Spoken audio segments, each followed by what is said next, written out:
May kasabihan nga tayo, ang hindi marunong tumingin sa pinanggalingan, hindi talaga malalaman ang katotohanan.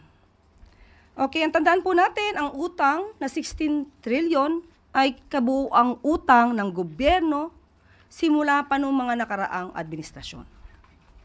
At tatandaan din po natin ng ang administrasyon ni dating Pangulong Duterte ang naitalang may pinakamataas na naging utang na umabot ng 12.79 trillion as of June 2022. Hindi ba niya po nakikita ang dulot na naibibigay, tulong ng Buka Centers, ang paglaki ng PhilHealth coverage, ang murang bigas, ang 3+1 promo ng LRT, MRT, ang fuel subsidies na ibibigay, at marami pang iba.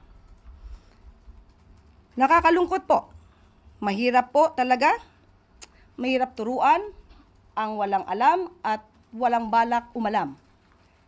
Mahirap din buksan ang mata ng bulag at nagbubulag-bulagan.